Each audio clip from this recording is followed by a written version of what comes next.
Boa tarde, senhoras e senhores. Sejam bem-vindos à teleconferência da Jales, durante a qual serão discutidos os resultados do terceiro trimestre da safra 2024 e 25. Este evento está sendo gravado e conta com tradução simultânea para o inglês. Ambas as gravações estarão disponíveis no website da empresa, no endereço ri.jales.com. Todos os participantes estão conectados apenas como ouvintes, e ao final da apresentação será aberta a sessão de perguntas e respostas, quando serão dadas as instruções de como participar. Como o tempo deste evento é limitado, eventuais perguntas não respondidas serão endereçadas posteriormente pela área de RI da companhia. O release de resultados e a apresentação do terceiro trimestre da safra 2024 e 2025 também podem ser acessados no site de Relações com Investidores da companhia e da CVM. Antes de prosseguir, gostaria de esclarecer que eventuais declarações que possam ser feitas durante essa videoconferência relativas às perspectivas dos negócios constituem-se em previsões baseadas nas atuais expectativas da administração. Essas expectativas estão sujeitas a mudanças em função das condições macroeconômicas, riscos de mercado e outros fatores. Conosco hoje, conduzindo a videoconferência, está o senhor Rodrigo Pena de Siqueira, diretor financeiro e de Relações com Investidores. Agora, gostaria de passar a palavra ao senhor Rodrigo. Por favor, senhor Rodrigo, pode prosseguir. Obrigado, boa tarde a todos. Queria agradecer mais uma vez aí a participação de todos aí no call de resultados da Jales e do terceiro trimestre, né, da safra 24/25. E a gente, foi um trimestre, né, que a gente teve um resultado recorrente positivo, né, que foi, vamos falar um pouco é, distorcido, né, por conta da inclinação da curva de juros, né, que nós vamos falar daqui a pouco, os swaps de dívida que a gente tem acabou tendo uma marcação mercado muito alta, que a gente não faz o hedge account, né, mas foi um resultado positivo aí no trimestre, não do tanto que nós gostaríamos, né, mas um resultado positivo daquilo que é recorrente e efeito caixa. Bom, vamos começar aqui. A gente queria iniciar falando aqui do mercado de açúcar, né? O balanço mundial de açúcar que a gente está enxergando, né? Com assessoria aí da Datagro. Então, essa é a última projeção da Datagro de fevereiro de 2025. Então, a gente está na safra 24 e 25 mundial, que está se encerrando, né? Com um déficit de 1,7 milhões de toneladas, com um estoque consumo de 42,9, e na safra que vem, a partir de outubro, está muito cedo, né, para falar, uma estimativa inicial, considerando um clima bom, né, normal em todos os países, teria um superávit de 3,8 milhões de toneladas, mais uma relação de estoque e consumo ainda bem baixo, né, a níveis históricos, né? Se a gente olhar a curva toda desde 2012 até aqui, 25, 26, mesmo se nós tivermos superávit, vai ficar o segundo menor nível de estoque, só perdendo para o atual 24, 25, né? Então, ainda um mercado enxuto e, claro, né? A gente tem tido essa volatilidade de clima aí no mundo inteiro e aqui está considerando tudo acontecendo de forma normal, que pode ser alterada ao longo, né, da próxima safra, que começa só em outubro, né, a nível mundial. Da parte do etanol, a gente vem vendo aí ao longo da safra, né, um aquecimento do consumo, né, a gente veio subindo aí o consumo mensal. Janeiro, que já estavam com uma paridade de 67%, né, e começando a puxar um pouco, ainda assim teve um consumo forte, né, e a gente acredita, né, que a nossa estratégia foi acertada de levar estoque para comercializar agora na entre safra, né? Então a gente vê que o preço saiu aqui na faixa de 2,60 na 23, 24, e durante a 24, 25 vem recuperando de 2,80 e está no nível atual, o nível no mercado de São Paulo está nesses 3,37 aqui de fevereiro, que a curva da SA aponta, né, como projeção, aqui é a, é a SA que faz a projeção, né, projeção da companhia, né, sempre bom reforçar, e, e para março está apontando aqui em 3,47. E o consumo que chegou agora da segunda quinzena de janeiro foi bem positivo, né? A gente até esperava um consumo menor, que o preço já estava nessa faixa na segunda quinzena de janeiro de 3,35 a 3,40 aí nas principais praças produtoras, né, consumidoras de etanol, e mesmo assim o consumo veio forte, né? Então, isso é positivo. E aqui já dando uma visão aqui, né, da, da FGA para o mercado de etanol para esse próximo ano, a gente vai fechar essa safra 2024-25 com um total de oferta de etanol, aqui está todo o etanol, né? Tanto anidro como hidratado, de 34,8 bilhões de litros, né? Ou 34,7 milhões de metros cúbicos. A FGA estima que na próxima safra o etanol de milho cresça 2,4 milhões de metros cúbicos, né? Então, isso daria aí mais de 10 milhões de metros cúbicos, mais de 10 bilhões de litros de etanol de milho para a próxima safra. Mas, ao mesmo tempo, o mix deve ser mais açucareiro, né? O país já tem essa capacidade de cristalização, né? Com os aumentos que houve em mix de açúcar nas usinas e também as fábricas de açúcar que foram inauguradas durante esse ano, né? Como a nossa, e tem algumas entrando esse próximo ano. Então, com mix menos açucareiro, deve reduzir aí a produção de etanol em 2,4 bilhões de litros. E o mercado, né, aqui, o que cresce o mercado de ciclo Otto foi colocado aqui também no caso do etanol, precisaria de mais 510 milhões de litros para atender esse crescimento de mercado. Então, em bases comparativas, na 25, 26, considerando o consumo, né, da 24, 25, estaria em linha, né, 500 milhões de litros a menos é, que teria no mercado, né? E se tiver o aumento da mistura do etanol o etanol anidro indo dos 27 para os 30%, que é algo com uma probabilidade alta, né? Já que está sendo feitos estudos, né, que vão ser entregues aí em março para essa decisão e deve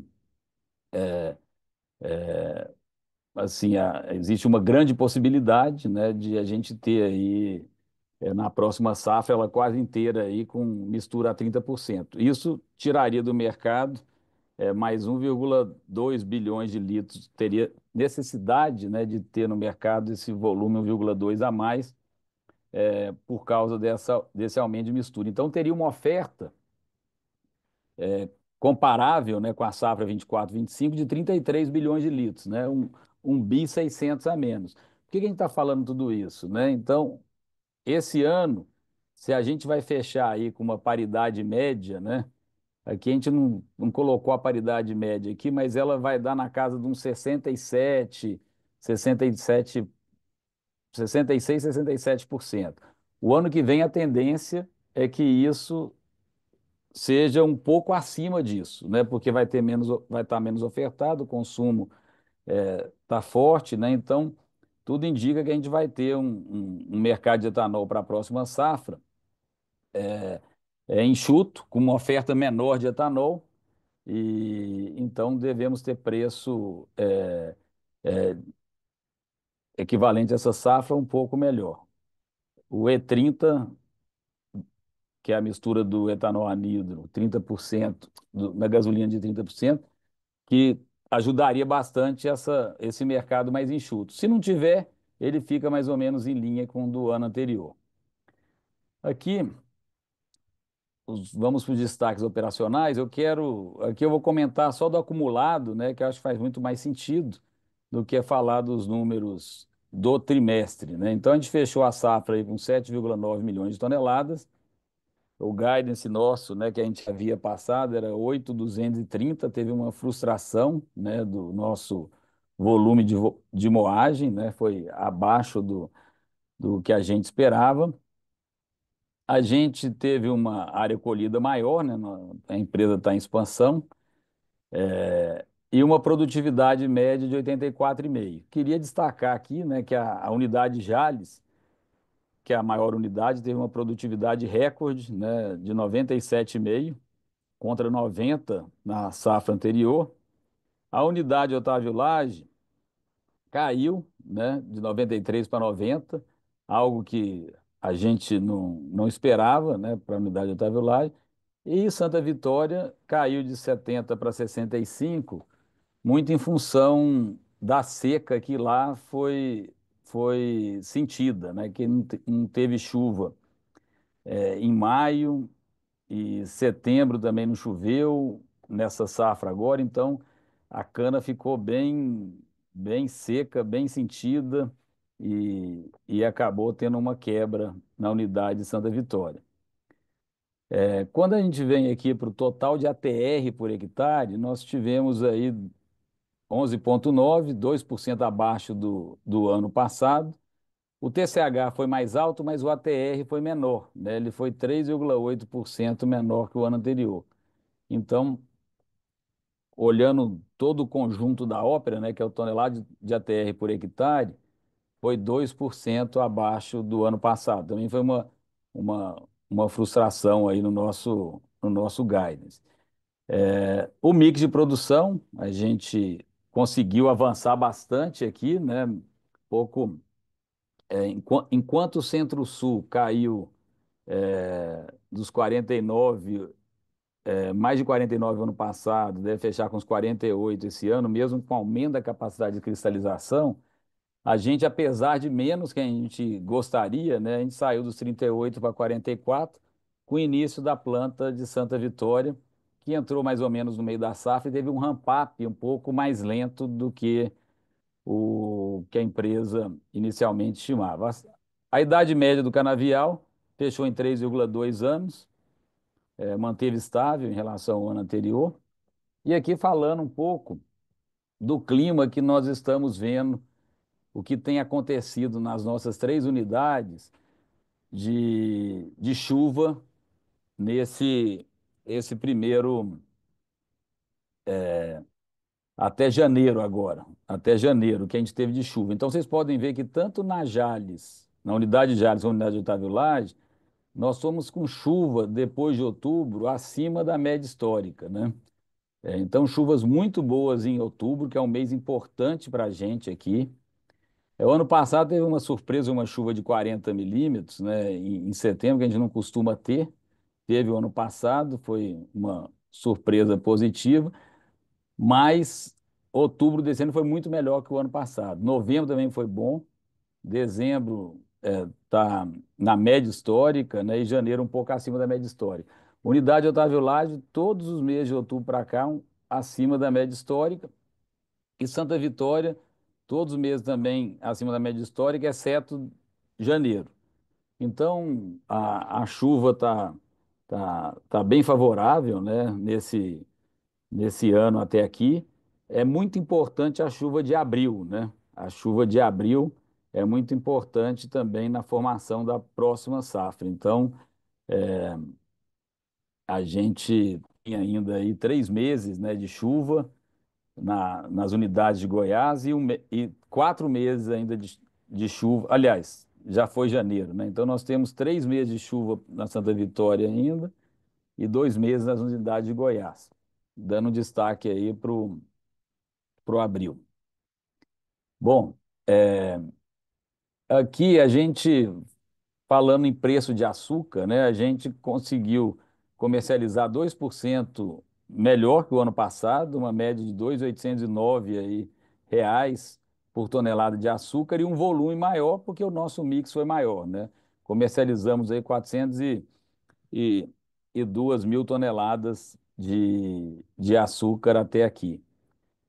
Na parte do etanol, teve uma evolução importante, né? O preço saiu de 2,56 para 2,95, né? 15% acima do ano passado, e o volume estável. E aqui, de novo, né, a gente mostra sobre a comercialização de etanol, lá era a curva da SA, que é a nossa curva, né, de preços da empresa, né?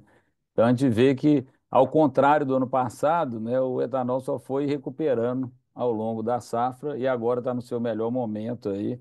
O mercado em São Paulo, em Goiás hoje está 3,35 e São Paulo 3,38.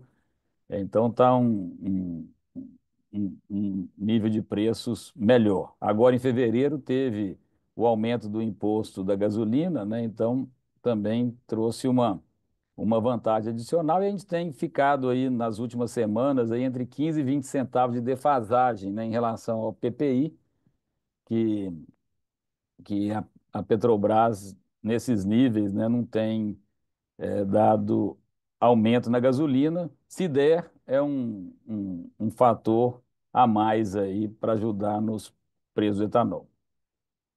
Bom, a gente comercializou até agora, nos 9 meses acumulados, né, 50%.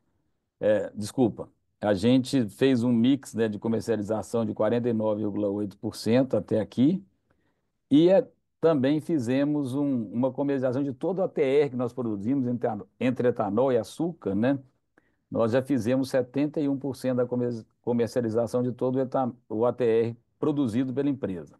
Estoque nós estamos passando com 176 milhões, né, para vender no último trimestre da safra, né, de janeiro a março, em linha com o ano passado, e o estoque de açúcar um pouco maior. Um destaque aqui 107 mil toneladas, onde o principal item que deu um estoque de passagem maior que o ano passado é o açúcar orgânico, né, que a gente teve uma, um período aí de menores embarques por conta do aumento do frete, que agora normalizaram, e esse açúcar até junho, né, que é quando termina a nossa safra de venda de orgânico, né, ele é ajustado aí para a normalidade.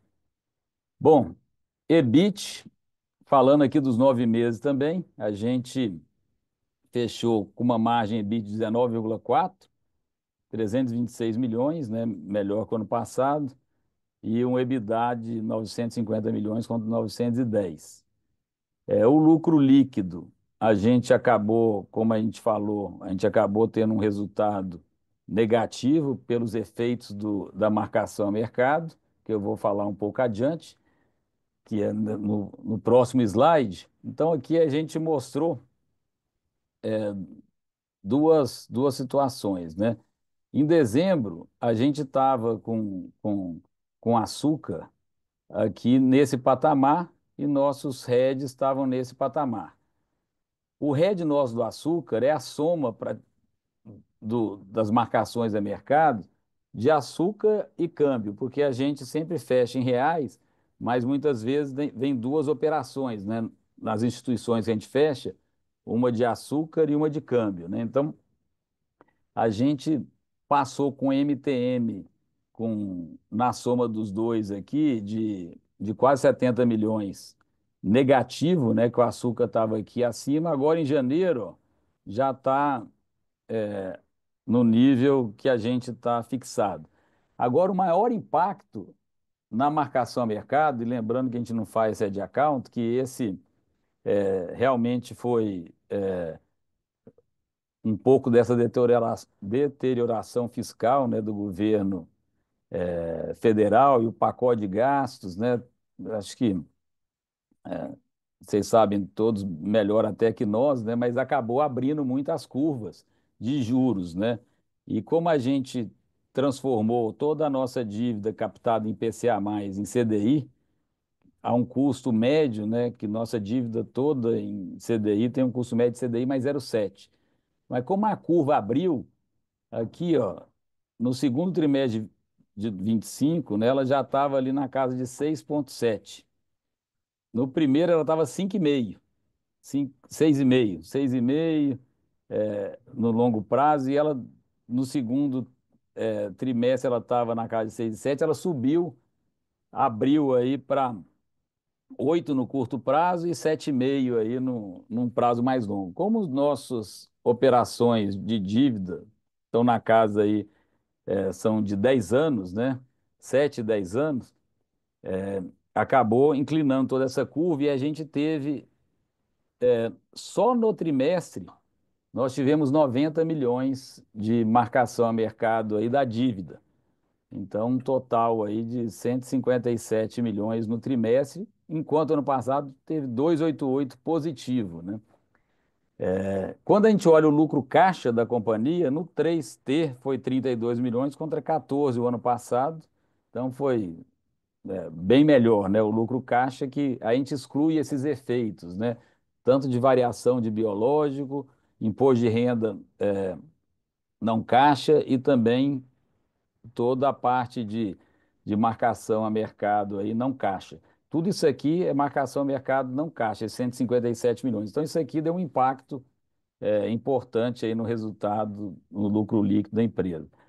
Em termos de endividamento, a gente ficou em linha com o TRI anterior, uma alavancagem de 1,3 vezes, dívida bem equacionada aí ao longo dos próximos anos, com prazo médio de 4,8 anos.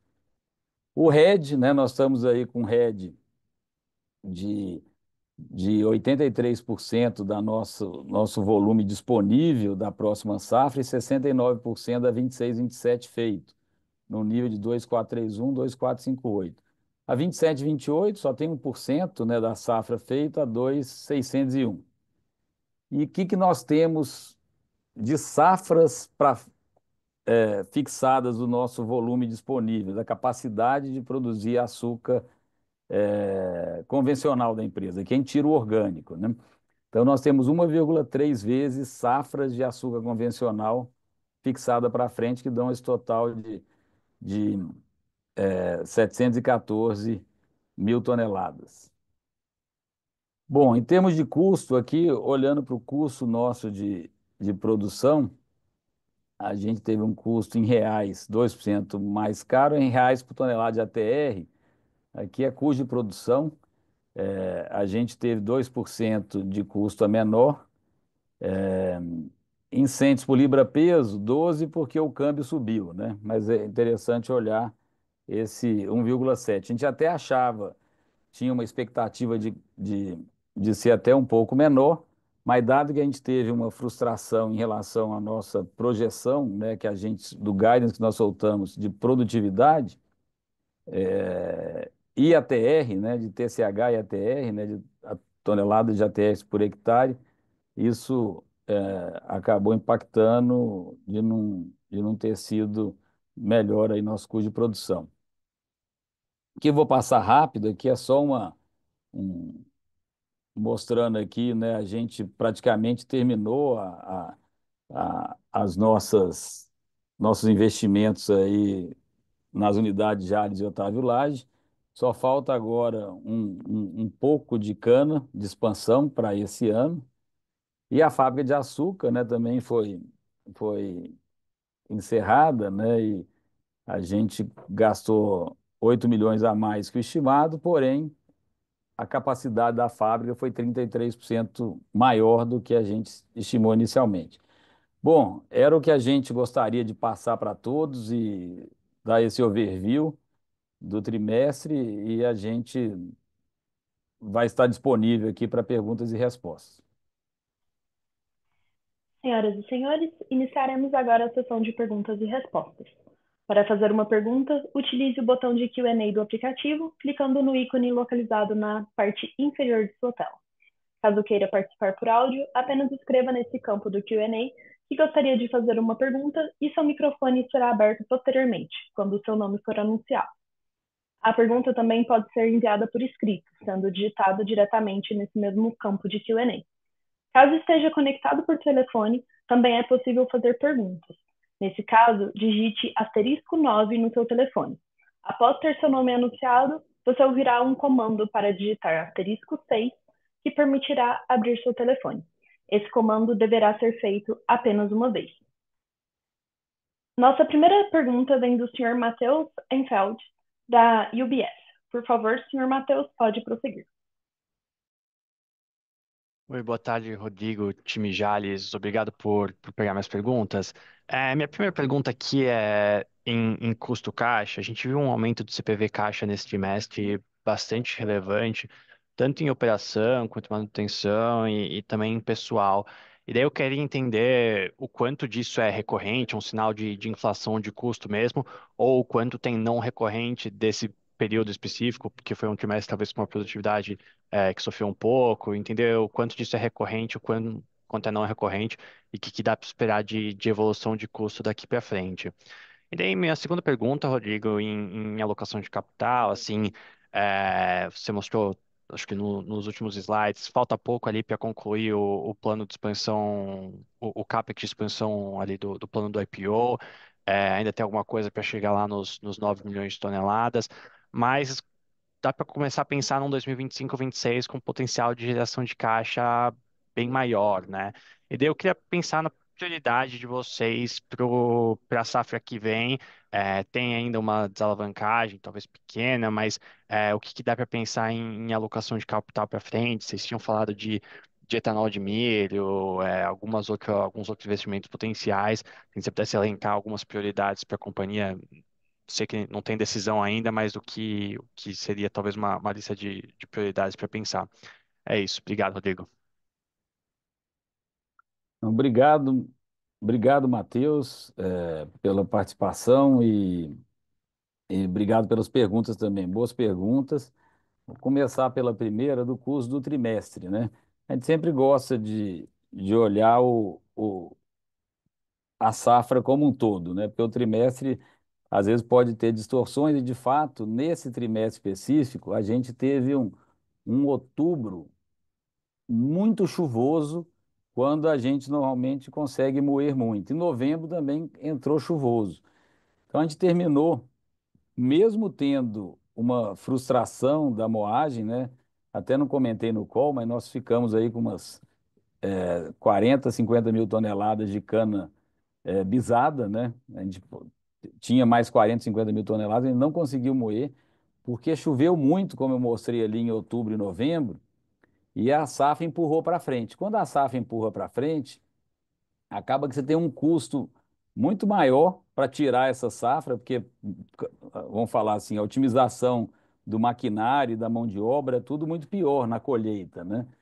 E o ATR também vai caindo, então isso influencia no custo. É melhor tirar a cana do que não tirar, mas ele fica com um custo um pouco distorcido aí no CCT. Então, teve sim essa questão pontual por conta de como foi a chuva de outubro e novembro, né? Empurrou a safra. A unidade Jales, que teve uma produção maior que a gente esperava, né? Ela não teve nenhuma quebra em relação ao guidance, né, que a gente tinha.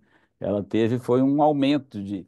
A gente foi terminar quase no Natal, dia 19 de dezembro, tivemos que deixar cana para trás. Então, pontualmente no trimestre, teve esse efeito.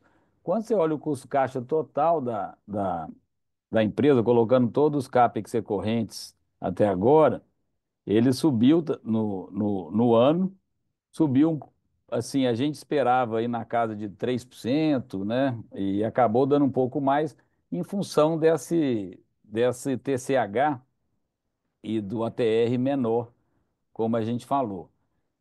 Mas sim, essa questão do trimestre específico foi pontual. Segunda pergunta, Matheus, sobre a alocação de capital, né? Como a gente sempre falou, né? A gente fez projetos de viabilidade para ir amadurecendo projetos, mas assim, é coisa para frente, mais para o longo prazo, médio prazo, né? Vamos falar assim, porque agora a gente tá acabando esse investimento, ainda falta, né, canavial para acabar de encher a unidade de Santa Vitória, ainda falta alguma coisinha também na unidade Jales e Otávio Lage, para a gente ficar full, né, ficar com as plantas todas cheias, trabalhando cheia, e a gente não quer investir nada agora que possa aumentar a alavancagem da empresa. A gente acha que agora é a hora de colher e amadurecendo projetos para frente. O único projeto que a gente está dando um foco mais no curto prazo para capturar as oportunidades atuais é um projeto que é pequeno, né, que a gente até minoritário junto com o Bioma, né, que é avaliar essa segunda fase, né, nós estamos já discutindo isso há algum tempo, de fazer o biometano e também na unidade Jales, também estamos tendo essas discussões de fazer lá, que também seria em parceria, com uma participação minoritária, investimento menor, né, e que faz grande sentido aí e tem sinergia com o nosso negócio como um todo. Então, mas assim, a ideia agora é explorar os ativos, fazer a operação ficar. Quando a gente cresce, né, Matheus, a gente acaba. Santa Vitória, crescendo na Jales, eu estava lá, já as coisas às vezes não ficam tão redondinhas quando a gente está com safra sem mexer na indústria, sem mexer nada. Então a gente agora quer só acabar de encher a usina e rodar aí com ganhar mais eficiência operacional, eficiência industrial, né, eficiência agrícola, né? Então o foco é esse. Tá certo, muito obrigado, Rodrigo. Obrigado você, Matheus.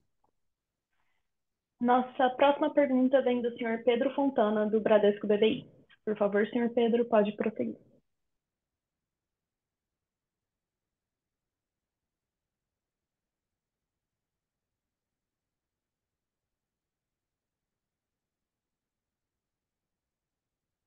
Eu não estou ouvindo.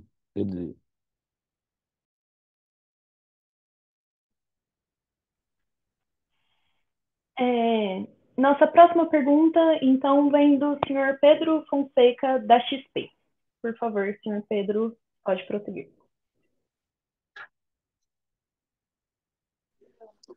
Boa tarde, Rodrigo. Tudo bem? Boa tarde a todo o time da Jales. Obrigado por puxarem aqui a minha pergunta. A primeira que eu queria fazer é em relação à produtividade, particularmente na Santa Vitória.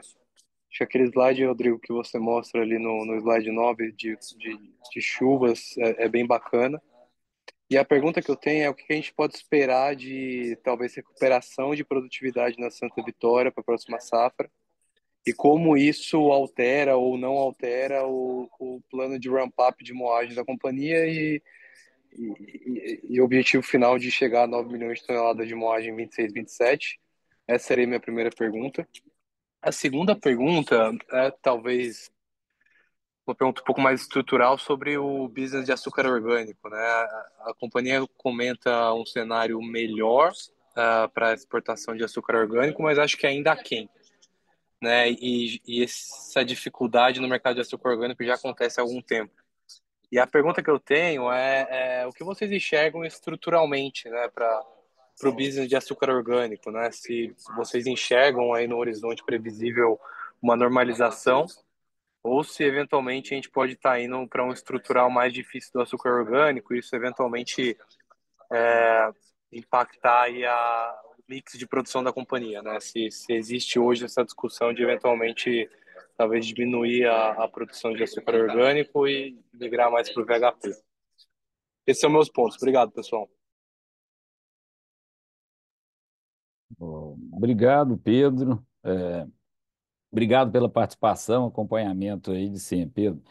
Na USV, na Santa Vitória, né, a questão da produtividade, como a gente falou, esse ano sofreu muito com a seca, a unidade lá. A gente tinha um planejamento de ter uma produtividade melhor, né? No guidance que a gente passou para vocês, estava ali para a gente fazer 7,2 nessa safra, né?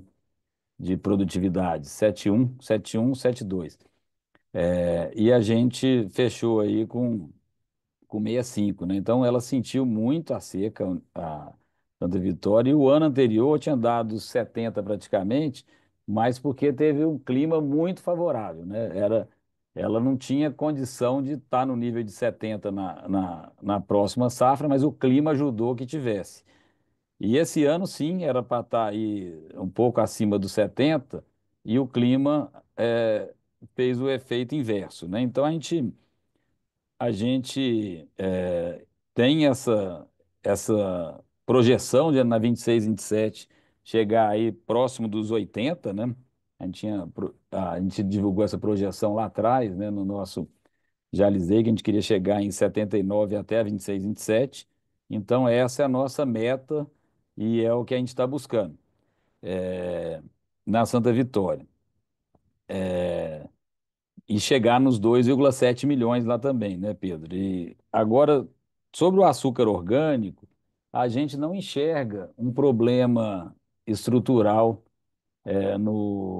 no açúcar orgânico. O que tem acontecido é essas questões de frete que acabam é, fazendo a nossos embarques aí não estarem tão estáveis, mas o mercado ele continua no mesmo da mesma forma que estava, né, no ano passado. O que a gente não tem conseguido é crescer, né?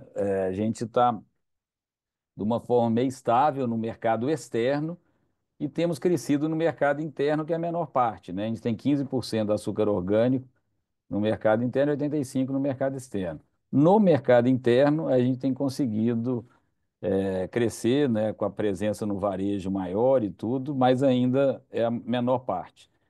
E Mas, assim, nós não estamos crescendo naquele patamar de 7, 8% que a gente vinha crescendo uns anos atrás. Mas a gente não pensa em reduzir a produção de açúcar orgânico, viu, Pedro?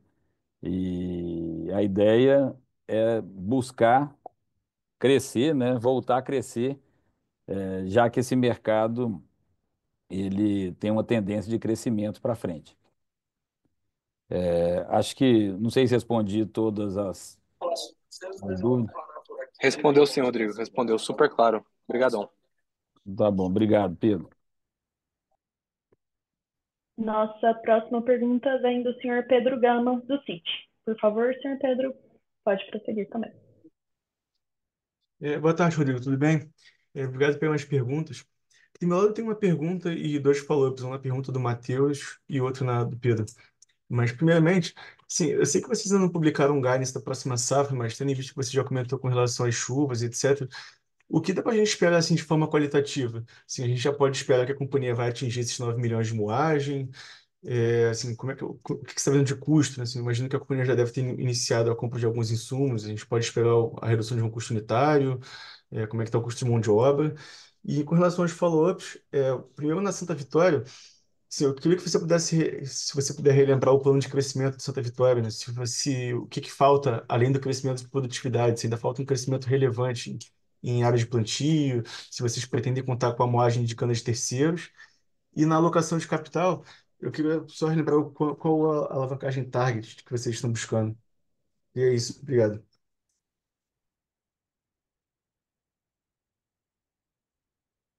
Ô, Pedro, não, bom demais, Pedro. E obrigado aí pelas perguntas, participação.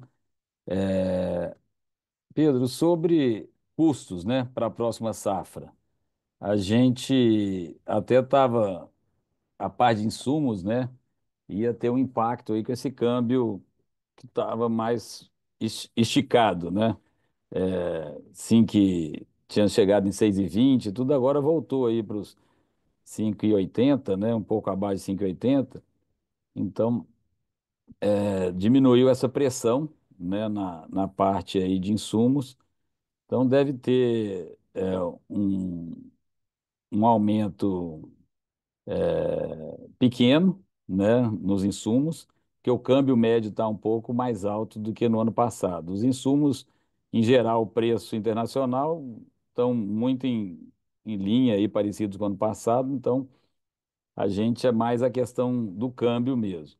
Custo de mão de obra, ele deve vir ali por volta de inflação, inflação mais um pouco. A gente tem sentido, né, uma concorrência muito grande por mão de obra aqui na, nas regiões aqui em Goiás, né? A gente estamos em pleno emprego, em Minas também, né? Então, o Brasil como um todo, acho que a gente tem percebido isso até dos nossos fornecedores de bens de capital, com quem a gente fala, a gente essa questão da mão de obra está mais pressionada, né? Eu até comentei no último call e a gente continua percebendo isso, né? Então, mas nada muito diferente disso, inflação, às vezes um ganho real aí de 1%, né? 2%, dependendo da- das negociações. Só que a gente espera uma produtividade, né, que a gente recupere desse clima pior que nós tivemos, especialmente na unidade de Santa Vitória, né? Que esse próximo ano volte à normalidade, né? Não seja um ano que a gente vá sofrer com o clima que até agora tem sido muito favorável. Mas, como eu falei, ainda falta aí a chuva de fevereiro, março e abril, né? Em Goiás, e fevereiro, março, abril e maio, né? Na unidade de Santa Vitória, para a gente ter um desenho melhor do que vai ser a próxima safra. Sobre alocação de capital e nosso target aí de alavancagem, a gente, Pedro, a gente gosta de estar, agora que estamos, vamos falar encerrando um ciclo de investimentos, né, a gente quer estar do que está para baixo, né? A nossa alavancagem é daí para baixo e preferencialmente está ali na casa das 3 vezes, dívida EBITDA, esse 1,3 para baixo, né? É ideal, está um pouco até do nosso target agora é baixar um pouco e ficar aí uma dívida EBIT aí, EBIT, né? Não EBITDA, dívida EBIT aí na casa próximo de 3,5, daí para baixo. Então essa é a nossa ideia e agora a gente tem que usufruir dessa geração de caixa a mais que vai ter dessa cana a mais, já que o investimento industrial está feito, né? E o que falta em Santa Vitória, Pedro, em relação ainda a fazer de investimento, em expansão diária, são mais 2.500 hectares que a gente vai fazer esse ano, e aí está feita toda a expansão horizontal para a gente chegar nos 2,7 milhões, com produtividade evoluindo e área suficiente para já fazer a moagem de 2,7 milhões. Então, é isso que falta, né? Um plantio que começou agora em fevereiro e vai até outubro, essa expansão de 2.500 hectares. E a gente, ao longo dos últimos anos, a gente tem trocado mais equipamento, né, agrícola, que era mais. A idade média dos equipamentos de Santa Vitória era mais velho, com uma disponibilidade menor. Então, a gente vem trabalhando isso também nesses últimos 2 anos, e esse ano que vem a gente também deve ter alguma coisa, ne- teremos alguma coisa nesse sentido para fazer de maquinário, mas são investimentos em relação ao que foi feito para trás, marginais, né? Não tem nada grande para se fazer. Essa é o foco agora. E até pegando um pouco do que o Matheus comentou, é, ma- na pergunta dele, acabou ficando para trás a questão de como a gente espera a dívida aí durante esse próximo ano. Como a gente tem um investimento menor para ser feito, mas tem expansão de canavial e tudo, está desenhando uma coisa mais estável, dívida nominal, mas alavancagem caindo, né, por uma moagem maior e talvez uma dívida um pouco menor em termos nominais também, mas uma coisa mais estável. Vai cair, se cair é pouca coisa, que ainda tem algum investimento aí no canavial e maquinária agrícola para fazer para essa próxima safra. Acho que isso, Pedro. Mais algum ponto? Não, isso ficou claro. Muito obrigado, Rodrigo. Obrigado, Pedro. Nossa próxima pergunta vem do senhor Pedro Fontana, do Bradesco BBI. Por favor, senhor Pedro, pode prosseguir. Oi, boa tarde, Rodrigo. Obrigado pelo espaço para a pergunta. Voltando ali um pouquinho na discussão de custo, acho que ficou bem claro os fatores que impactaram esse trimestre, levaram a um custo maior. Então, só queria esclarecer aqui, pensando num quarto trimestre, faz sentido pensar num carry-over desses efeitos para o quarto tri, então pensar que o custo unitário poderia aumentar mais agora no final do ano fiscal. E aí uma segunda pergunta, mais relacionada ao etanol. Você chegou a comentar ali na apresentação inicial, que tem uma possibilidade ali do E30 ser aprovado. Queria entender um pouquinho mais da sua visão sobre o assunto, qual a chance de isso realmente acontecer no curto e médio prazo, se é algo mais para 2025, você acha que é mais para 2026? Obrigado.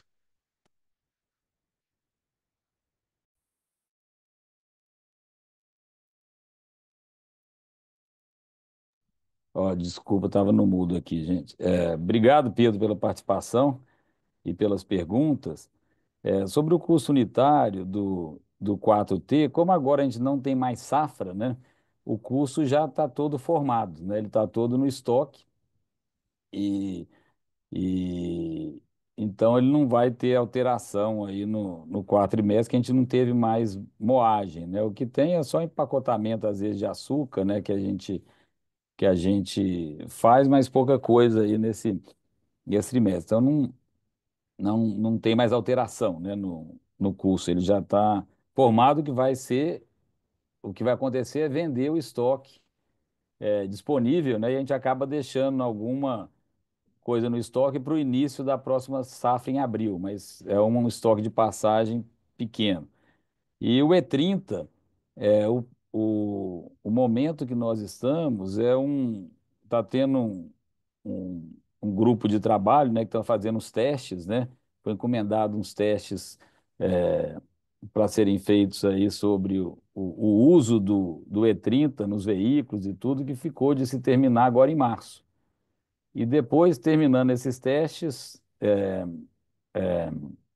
vai ser passado aí, vamos falar para os órgãos aí reguladores, né, para eles estarem prontos para tomar a decisão. Então, assim, como a gente não enxerga nada de problema que possa ocorrer nos testes, existe uma expectativa do setor que no mês de abril, provavelmente, a gente deve ter essa, essa decisão.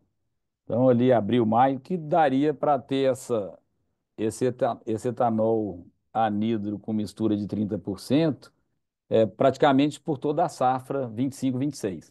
Mas é uma coisa para 25 e já do início da safra, né, que 25, 26 começa em abril, ali bem no início a gente acha que essa decisão sai. Mas né, tem que aguardar. Mas é o cenário provável, né? Super claro, Rodrigo. Obrigado. Obrigado, Pedro. Nossa próxima pergunta vem do senhor Tiago Duarte, do BTG. Por favor, senhor Tiago, pode prosseguir. Olá, boa tarde. Obrigado pela oportunidade, Rodrigo. É sempre legal te ouvir nessa época, né? E olhando, pensando já na próxima safra e olhando um pouco, né? Como você falou, ainda tem a chuva do fim da entre-safra, ainda tem algumas coisas, mas a impressão que dá é que um pouco daquilo que vocês estavam esperando para esse ano, né? 24, 25, vai acabar se concretizando na 25, 26, né? Seja o mix mais açucareiro pleno, né? Acho que com a fábrica de açúcar rodando plenamente, quanto na escadinha de evolução de produção da Santa Vitória. Então, a minha pergunta é se você vê algum motivo, e obviamente ainda tem o imponderável, né, do futuro, do clima, etc., mas se você vê algum motivo para fugir, tanto em termos de mix de açúcar, quanto em termos de evolução de produtividade, em particular na Santa Vitória, para fugir daquela escadinha que vocês delinearam lá atrás, no Jales Day, quando vocês incorporaram a Santa Vitória e colocaram aquela meta de médio e longo prazo, né, de chegar perto dos 80 toneladas de cana por hectare. Então, a minha dúvida, pensando na próxima safra, se você enxerga algum motivo para ser diferente disso. Obrigado. Obrigado, Tiago. Obrigado aí pela participação e acompanhamento. Sem dúvida, Tiago, essa safra 24, 25, né, em termos de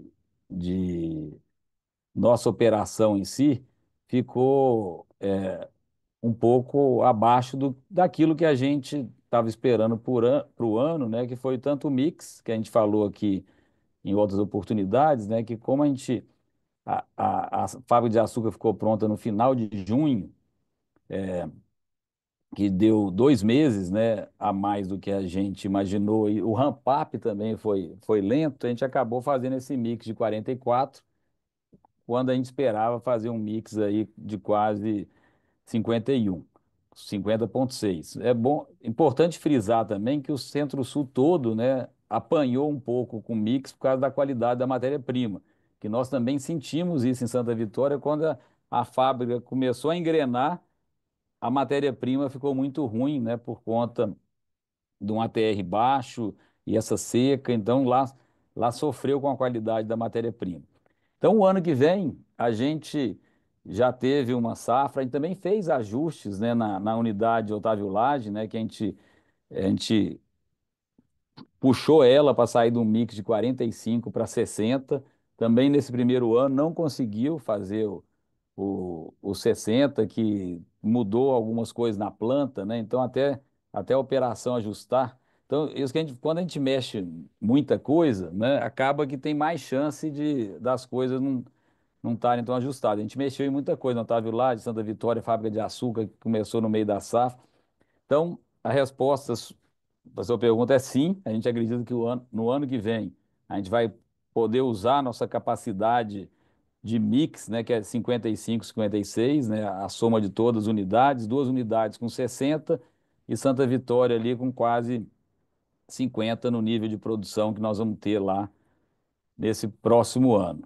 É, então, Duarte, estamos animados, né, para a gente dar esse ajuste fino agora, né, para explorar ao máximo aí nossos ativos e investimentos que foram feitos aí nos últimos anos. E a escadinha da Santa Vitória, sim, ela teve um dente, né, por causa dessa seca desse ano, né, nosso negócio, infelizmente, o clima impacta, né, e na Santa Vitória, como a gente não tem nenhuma irrigação suplementar, aliás, só tem 1.000 hectares, né, que não funcionava tão bem, agora que está começando a funcionar melhor, a gente tem um colchão menor que Jales e Otávio Lage, que a gente acaba amortecendo melhor um cenário de seca. E a seca lá foi bem forte nesse ano que acabou. Então a gente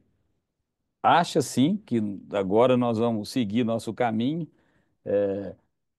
de tentar chegar ali no 79, né, que era aquela projeção nossa na 26, 27.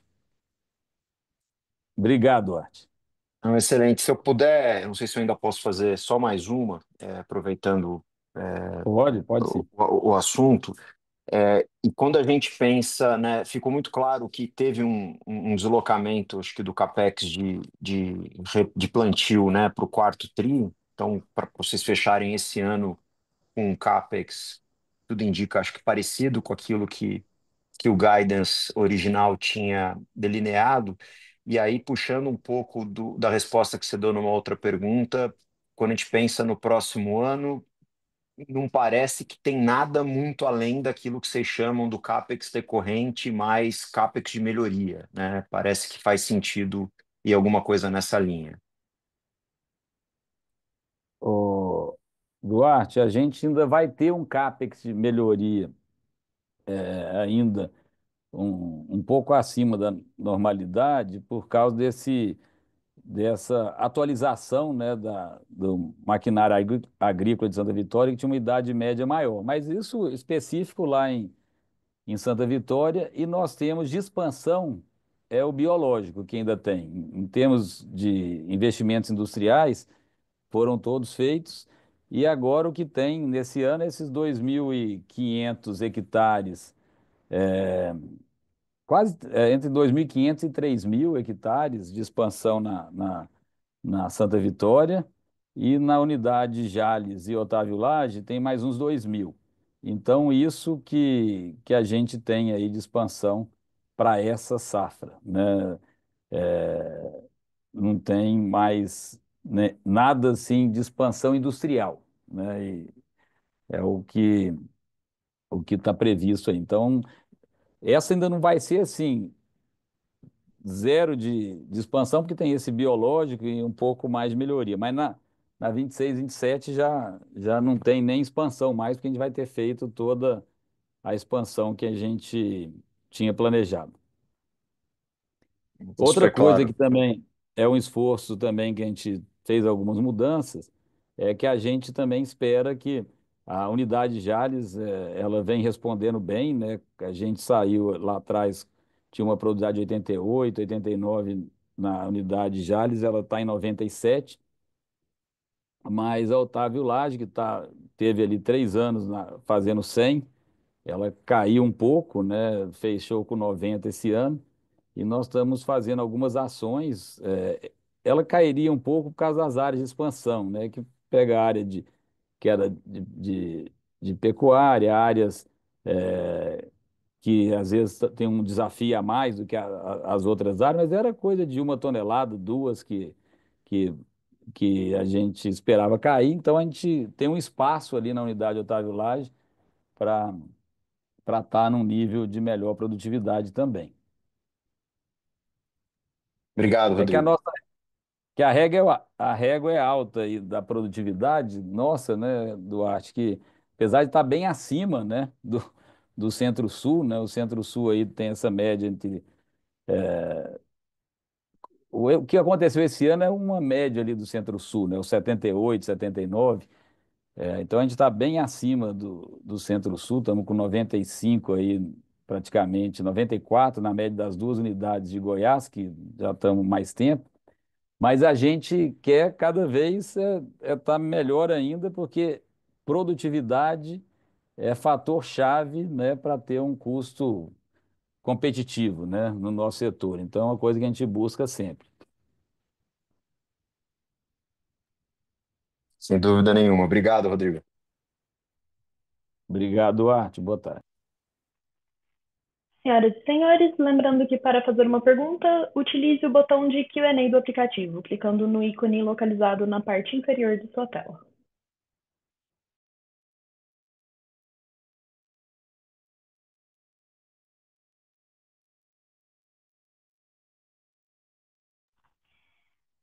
Com licença, não havendo mais perguntas, eu gostaria de passar a palavra ao Sr. Rodrigo para as considerações finais. Por favor, Sr. Rodrigo, pode prosseguir.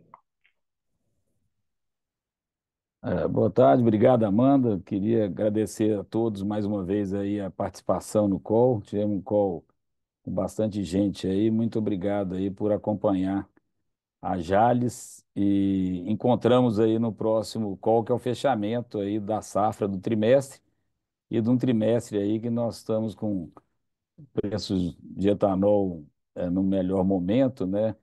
E, e foi bom a companhia ter deixado esse estoque, né, para terminar aí a safra no último trimestre. Então, um abraço a todos e até o próximo call.